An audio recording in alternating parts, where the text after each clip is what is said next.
मेरी 22 साल की बेटी की शादी करवाने के बाद हमेशा की तरह मेरे पति मुझे गांव में छोड़कर शहर चले गए और मैं फिर से तन्हा और अकेली रह गई थी। पति बेटी की शादी करवाने तो कुछ दिनों के लिए आ गए थे, पर इतने सगे संबंधी और रिश्तेदार आए हुए थे कि मुझे उनके साथ अकेले वक्त बिताने का मौका नहीं मिला। कविता मेरी सौतेली बेटी है। मेरी बेटी का कॉल आया तो उसने कहा, माँ मैं बहुत अच्छी हूँ, इस शादी में बहुत खुश हूँ। मेरे पति मुझसे बहुत प्यार करते हैं और हर वक्त मेरे साथ ही गुजारना चाहते हैं, मुझे तो एक पल के लिए भी अकेला नहीं छोड़ते। मैं बहुत खुश थी कि मेरी बेटी को एक अच्छा घर तो मिला, क्योंकि उसकी शादी करवाने के चक्कर में हमने अपने खेत गिरवी रख दिए थे और अब कर्ज हमारे सर के ऊपर है। मेरे पति कहते हैं कि शहर में काम करके धीरे धीरे मैं ये कर्ज उतार दूंगा, पर जब शादी होकर मैं इस घर पर आई थी तो मैं सुमित की दूसरी पत्नी थी और उस वक्त मेरी बेटी मात्र 5 साल की थी, जिस वजह से उन्होंने दूसरी शादी की थी ताकि बच्ची का ध्यान रखने के लिए उसे मां मिल जाए। मैं उस बिन मां की बच्ची को तो अपनी बेटी की तरह ही पाला और उसे खूब प्यार दिया, पर मेरे पति ने शादी की पहली रात मुझसे जो कहा वह सुनकर तो मेरे आंखों से आंसू आ गए। उन्होंने कहा कि वह अपनी पहली पत्नी से बहुत प्यार करते थे, दूसरी शादी नहीं करना चाहते थे, लेकिन मां ने उनके ऊपर दबाव डाला। जब से मेरे पति की पहली पत्नी की मौत हुई थी, मेरे पति शहर में ही रहने लगे थे और वहीं पर काम किया करते थे। गांव के खेत मेरे सास ससुर संभाला करते थे। मेरे पति को जब भी छुट्टी मिलती वह मेरे पास आ जाया करते थे, लेकिन जब वह चले जाते थे तो मैं तन्हा रात गुजारती थी और उनके प्यार के लिए तड़पती रहती थी। शादी के साल भर के अंदर ही मैं गर्भवती हो गई और मुझे एक बेटा हो गया। जब मेरे पति के बिना मेरा मन नहीं लगता था तो मैं उनसे कहती थी कि मुझे भी शहर लेकर चलिए, मैं आपके साथ रहना चाहती हूँ, ये अकेले मुझे अच्छा नहीं लगता। पर वह कहते कि शहर में इतने लोगों का खर्च मैं नहीं चला पाऊंगा, इसीलिए बच्चों को लेकर तुम गांव में ही रहो ताकि उनकी पढ़ाई गांव में ही हो सके। हर महीने मेरे पति आते तो थे, लेकिन कुछ दिन रहकर ही चले जाते थे। ऐसे ही मेरी जवानी धीरे धीरे अकेलेपन में कट गई और अब मैं 38 साल की हो गई हूँ। मेरे पति उम्र में मुझसे 7 साल बड़े हैं। शादी के कुछ दिनों बाद ही मेरे पति ने मुझे कॉल करके कहा कि एक बड़ी मुसीबत आ गई है, मेरा काम चला गया है और मुझे कहीं भी काम नहीं मिल रहा। मैंने उनसे कहा कि आप फिर गांव में आ जाओ और खेती संभालो लो, पर मेरे पति ने कहा कि हमारे ऊपर बहुत कर्जा हो चुका है, अगर काम नहीं करूंगा तो ये कर्ज कैसे चुकाऊंगा और खेत भी हमारे हाथ से निकल जाएगा। मैंने कहा अब कविता की शादी हो गई है, क्यों ना मैं भी शहर में आ जाऊं और मैं लोगों के घर में काम कर लिया करूंगी। खाना बनाने या बर्तन सफाई का कोई भी काम मिल जाए जिससे हमारा ये कर्ज उतर सकता है। मेरे पति ने थोड़ी देर सोचने के बाद कहा, ठीक है, अगर तुम्हें काम करने में तकलीफ नहीं है तो आ जाओ, क्योंकि हमें हमारे खेत को बचाना होगा। अपने बेटे को सास ससुर के पास छोड़कर ही मैं शहर की ओर रवाना हो गई। पैसों की जरूरत को देखते हुए सास ससुर ने भी मुझे इजाजत दे दी थी। मुझे लगा काफी सालों के बाद अब मेरे दिल की मुराद पूरी होगी। काफी सालों से मैं अपने पति के प्यार के लिए तड़पती हूँ और अब मुझे वह मिलने वाला था। मेरा नाम सुमन है और मैं बेहद खूबसूरत हूँ, जैसा गोरा रंग वैसी खूबसूरत आंखें। जब मैं पति के पास पहुंची तो मेरे पति बहुत खुश हुए। मुझे पता है कि वह भी रात अकेलेपन में ही गुजारते हैं। शहर पहुंचकर कुछ दिनों के अंदर ही मुझे 2 घर पर काम मिल गया। मुझे लगा कुछ घर काम और मिल जाए तो अच्छे खासे पैसे आएंगे। गांव के मुकाबले शहर के लोग काम के अच्छे पैसे देते हैं। एक रात काम करने के बाद मैं अपने पति के साथ बातें कर रही थी, तभी बाहर बारिश होने लगी। बारिश बहुत तेज हो रही थी और रुकने का नाम ही नहीं ले रही थी। करीब रात के 11 बजे किसी ने घर का दरवाजा खटखटाया। मेरे पति ने सोचा कि इतनी रात को कौन आ गया होगा। जब मेरे पति उठकर दरवाजा खोलने गए तो हट्टे कट्टे नौजवान दरवाजे पर खड़े थे। 35 से 40 साल के बीच की उम्र होगी। मेरे पति उन लोगों से बातें करने लगे तो मैं अपने बेडरूम में आ गई, पर मैं सोच में डूब गई थी कि आखिर ये लोग हैं कौन और हमारे घर इस तरह से क्यों आए हैं। थोड़ी देर बाद मेरे पति कमरे में आए और कहे कि 4 लोग यात्री हैं और बारिश की वजह से बुरी तरीके से फंस गए हैं, एक रात के लिए घर पर शरण मान रहे हैं। तो मुझे उन लोगों पर दया आ गई और कहा कि हमारे घर में एक ही गेस्ट रूम है तो आप चारों को वहीं पर रहना होगा। मुझे तो अपने कानों से यकीन नहीं आ रहा था। मेरे पति 4 अनजान लोगों को इस तरह से घर में कैसे रहने दे सकते हैं। पर वो बहुत सीधे साधे हैं, लोगों पर जल्दी विश्वास कर लेते हैं। हो सकता है सचमुच ये लोग बारिश की वजह से मजबूर हो। हमारे इस घर पर इतना कीमती सामान तो नहीं है कि चोरी करने आए होंगे। मेरे पति ने कहा कि यह लोग बहुत भूखे हैं, कुछ खाना बना दो। मैं रसोई में जाकर खाना बनाने लगी। जब मैं खाना बनाकर उन्हें देने आई तो वह 4 लोग मेरे ऊपर निगाह बनाए रखे थे। मैं एक लाल मैक्सी में थी। मुझे बहुत ही अजीब लग रहा था, क्योंकि कभी किसी मर्द ने मुझे ऐसे नहीं देखा। मेरे पति मुझे अपनी पत्नी तो मानते हैं, पर वह अपनी पहली पत्नी से बेइंतहा मोहब्बत करते थे। वह उसके बचपन का प्यार है। वह सुनीता के साथ ही बड़े हुए।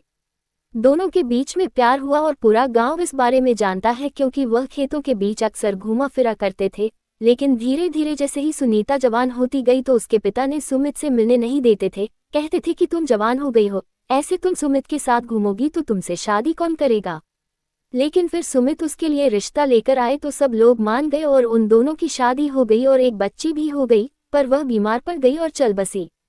मेरे पति उसकी मौत से उभर नहीं पाए। मुझे कहते, मैं तुम्हें पत्नी का हक तो दूंगा पर प्यार नहीं कर पाऊंगा। कभी कभी मुझे अपने पति पर बहुत गुस्सा आता कि सिर्फ एक बच्ची को पालने के लिए उन्होंने मेरी जिंदगी खराब क्यों कर दी। आखिर मैं भी तो एक औरत हूँ, मुझे भी प्यार की जरूरत है। मुझे कोई ऐसा मर्द चाहिए था जो मुझे दिल से चाहे। मेरे पति तो बस मुझे एक जिम्मेदारी ही समझते हैं, लेकिन आज पहली बार कोई मर्द मुझे ऐसे देख रहा है, वह भी एक नहीं चार चार। मेरे दिमाग में अजीब अजीब ख्याल आने लगे। मैं खाना देते ही अंदर कमरे में आ गई, क्योंकि ना जाने ये लोग कौन हैं। मैं कमरे के अंदर से देखी, उन लोगों ने शराब की बोतल निकाल ली है। काफी महंगी शराब थी, तो मेरे पति भी काफी खुशी खुशी पीने लगे। जब मेरे पति काफी देर बाद कमरे में सोने के लिए आए तो नशे में पूरी तरह से अपना होश खो बैठे थे। मैंने किसी तरह से उन्हें संभाल कर लेटा दिया तो वह गहरी नींद में सो गए। मैं डरते हुए बाहर कमरे में गई और कहा कि आप लोगों का बंदोबस्त अंदर कर दिया है, तो बड़ी अजीब निगाहों से मुझे घूर रहे थे, क्योंकि वह लोग भी काफी नशे में थे। मैं जल्दी से अपने कमरे में आ गई और बेडरूम का दरवाजा बंद कर दिया। फिर मैं लेट गई। बाहर इतनी बारिश हो रही है और मेरे पति खर्राटे लेने लगे थे। मैं काफी थकी हुई थी तो मैं भी सो गई, लेकिन आधी रात को काफी जोर जोर से बगल वाले कमरे से आवाज आने लगी। घबराहट से मेरी नींद खुल गई, पर मेरे पति को पता तक नहीं चला और वह गहरी नींद में सोते रहे। मुझे मन कर रहा था कि मैं उनको जगह दूं, पर मुझे पता है कि वह नशे में है और नहीं उठेंगे। आवाज और शोरगुल बढ़ता जा रहा था तो मुझे लगा उठकर देखना चाहिए, कहीं ये लोग चोर तो नहीं है। मेरे पति तो किसी के ऊपर भी भरोसा कर लेते हैं, पर मुझे वह आदमी कुछ सही नहीं लग रहे थे। करीब 10-15 मिनट तक मैं ऐसे ही अपने बेड पर बैठी रही, लेकिन उसके बाद हिम्मत करके मैंने अपने बेडरूम का दरवाजा खोला और दूसरे कमरे की ओर जाने लगी, जहां से आवाज आ रही थी। मेरे दिल के अंदर बहुत घबराहट हो रही थी। ऐसे ही घबराहट मुझे तब हुई थी जब मेरे घर पर आग लगी थी। तब मैं मात्र 15 साल की थी और मैं बाहर खेल रही थी। जब मैंने देखा कि घर के अंदर आग लगी है तो डर के मारे मैं अपनी जगह से हिल नहीं पाई। मैं आसपास के घरों से किसी को मदद के लिए नहीं बुला पाई, जैसे लगा कि मुझे लकवा मार गया हो। इधर से मैं बिल्कुल भी अपनी जगह पर जमकर खड़ी रह गई और मेरा घर मेरी आंखों के सामने जलकर खाक हो गया, जिसके अंदर मेरे माता पिता थे। हमारा एक ही कमरे का मकान था। रात के वक्त जब मेरे पापा माँ के पास आते तो मुझे बाहर निकाल दिया करते थे। उस वक्त मुझे समझ नहीं आता था कि मुझे वह लोग बाहर क्यों निकाल देते हैं, लेकिन बड़े होने के बाद मुझे समझ आ गया। जब मैं छोटी थी तो डरी सी इसी जगह पर खड़ी रहती थी और मेरे हाथ पांव कांपते रहते थे। अंदर से कभी कभी आवाजें भी आती थी, पर मैं कभी भी अंदर नहीं गई, क्योंकि मेरे पापा ने मुझे साफ साफ कह दिया था, जब तक तुम्हें बुलाया ना जाए तुम बाहर खड़ी रहना। ठंड हो या गर्मी वह मुझे बाहर निकाल देते थे और कभी कभी तो काफी देर तक मैं इस तरह खड़ी रहती थी। और उस रात भी मैं खड़ी रह गई जब वह घर जल रहा था। जब आसपास के लोगों को पता चला वह आए तो देखे घर पूरी तरीके से जल चुका है। उन्होंने उसे बुझाने की कोशिश तो की, पर मेरे माँ पापा बिल्कुल जल चुके थे। गांव के लोगों ने मुझे ही इसका जिम्मेदार ठहराया, क्योंकि मैं मदद नहीं मांग पाई थी और एक ही जगह पर खड़ी रह गई थी। मैं अनाथ हो चुकी थी और मेरे मामा मामी मुझे अपने साथ लेकर चले गए थे, पर उन लोगों ने मेरा जीना दुश्वार कर दिया था। मेरी मामी मुझे घर का सारा काम करवाती थी और कोई भी गलती होती तो मुझे मारा पीटा करती थी। अब 18 साल होते ना होते मेरे लिए लड़का ढूंढने लगी थी, पर लड़का दहेज मांगता, जिस वजह से मेरी शादी नहीं हो पा रही थी। मेरी मामी ने कह दिया था कि शादी में एक पैसा भी खर्च नहीं करूंगी, क्योंकि यह मेरी सगी बेटी नहीं है, जरूरत पड़ेगा तो घर से धक्के मारकर निकाल दूंगी।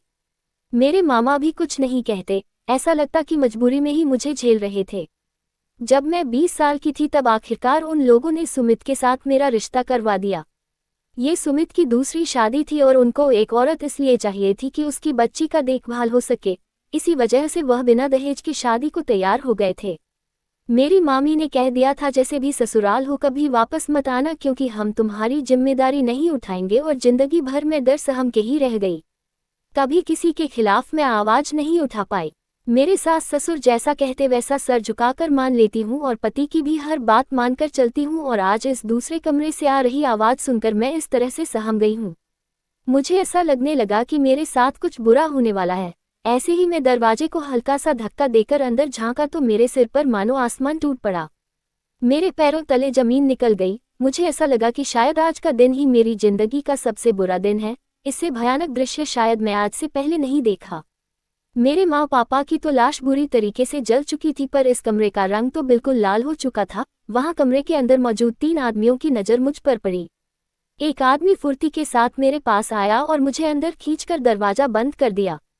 मैं बहुत घबरा गई कि यह लोग मेरे साथ कुछ बुरा करने वाले हैं। मुझे देखते ही वे बहुत ही अजीब निगाहों से मेरी तरफ देखने लगे और मेरे करीब आने लगे।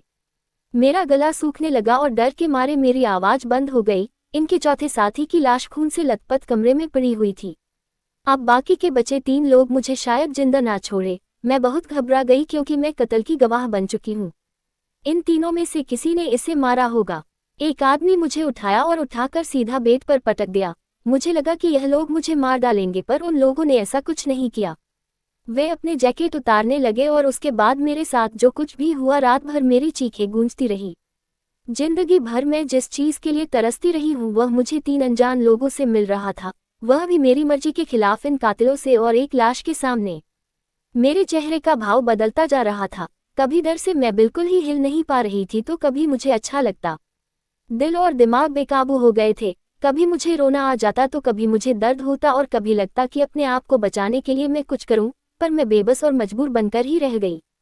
अगर मैंने उन लोगों को मना कर दिया तो वह मुझे भी मार डालेंगे, क्योंकि उन लोगों ने कत्ल किया है।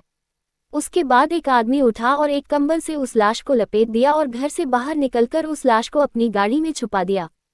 फिर 2 आदमी मिलकर कमरे को साफ करने लगे, खून के धब्बों को मिटाने लगे, और तीसरा आदमी मेरे साथ था और मुझे संभालने लगा, क्योंकि मैं ही इकलौती गवाह थी जिसे पता था कि इन लोगों ने क्या कांड किया है। जब सब कुछ साफ सुथरा हो गया तो वह तीनों फिर से मेरे पास आ गए। मुझे लगा अगर मैं चिल्लाऊंगी तो कमरे से शायद मेरी पति आकर मुझे बचाए, पर इन लोगों ने खून किया है, कहीं मुझे और मेरे पति को भी मार दिया तो। एक खून की सजा जो है, 3 खून की सजा भी तो वही मिलेगी।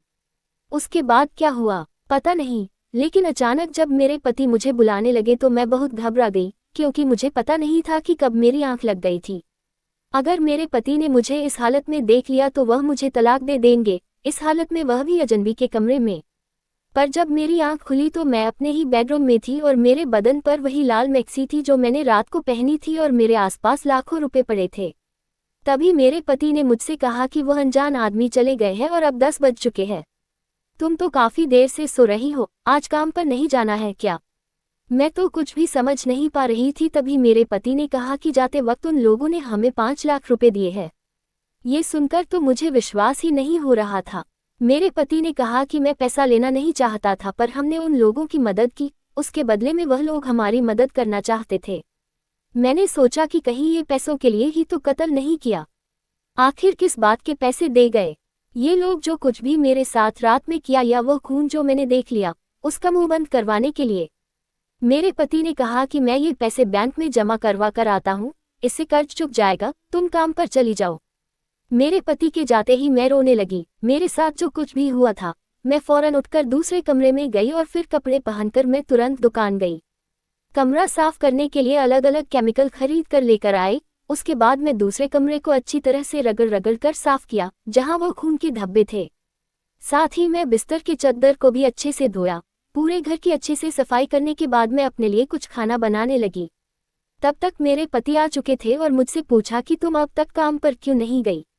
मैंने उनसे कहा कि मेरी तबीयत ठीक नहीं है, मुझसे तो चला भी नहीं जा रहा था और मेरे पूरे बदन में दर्द था और मैं अंदर से बहुत ज्यादा डरी हुई थी।